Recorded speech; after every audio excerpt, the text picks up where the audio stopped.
அறிவுடை பெரியர் வார்த்தைகளை விழுங்கி விழுங்கி பேசினால் சொன்ன வார்த்தை இறுதியிலே எப்படி மாறுபட்டு போய் சேரும் பாருங்கள். இதோ ஒருவன் சொல்கிறான், கந்தசாமி வாந்தி எடுத்தான். கேட்டவன் அதை போய் எப்படி சொன்னான்? கந்தசாமி கருப்பாக வாந்தி எடுத்தான். அவன் போய் மற்றவனிடம் எப்படி சொன்னான் தெரியுமா? கந்தசாமி காக்கா மாதிரி வாந்தி எடுத்தான். இவன் போய் கடைசியில் என்ன சொல்லுகிறான்? கந்தசாமி காக்காவாக வாந்தி எடுத்தான். ஆனால் ஆண்டவர் இயேசு பேசும்போது தெள்ள தெளிவாய் பேசினார். பல்லுடைக்கும் பண்டித நடையிலே பேசாமல் மண்வெட்டி பிடிப்பவனும் புரியும் அளவுக்கு தெளிவாய் பேசினார். அதுவும் ஓமை நடையில். ஓமை என்றால் 2 பொருள் இருக்கும். ஒன்று எழுத்துக்களுக்கான பொருள், இன்னொன்று ஆன்மீக பொருள். ஒரு உதாரணம், கணக்கப்பிள்ளை ஓமை. லூக்கா 16:1 முதல் 9 வரை. ஒரு பண்ணையாரது கணக்கப்பிள்ளை. அவரை பதவி நீக்கம் பண்ண போகின்றார் பண்ணையார் என்று தெரிந்ததும் அவன் ஒரு நரித்தந்திரம் பண்ணுகின்றான். எப்படி?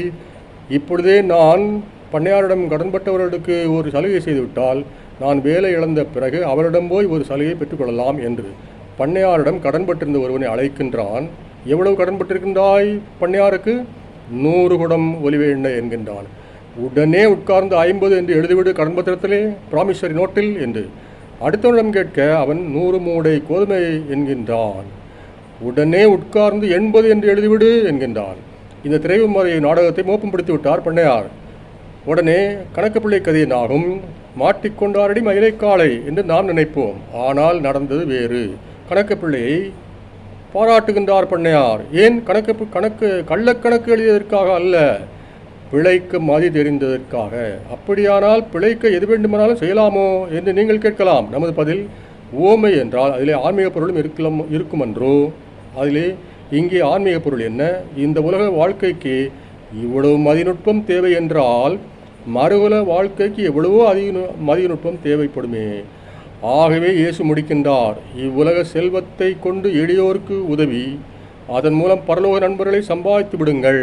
லூக்கா 16:9. இது கத்தோலிக்க திருமணத்திலே குரு தம்பதிகளுக்கு உரைவது போலவே இருக்கின்றது. இவ்வுலகத்திலே உங்களது தயவை பெற்ற துன்புற்றோரும் வறியோரும் ஒரு நாள் உங்களை விண்ணுலகத்திலே நன்றி உணர்ச்சியோடு வரவேற்பார்களாக. ஆம், எப்பேற்பட்ட கோடீஸ்வரனும் அன்னக்காவடிகளே உங்கள் கடவுச்சீட்டை பெற்றுத்தான் பரலோகத்திலே நுழைய முடியும், பாஸ்போர்ட்.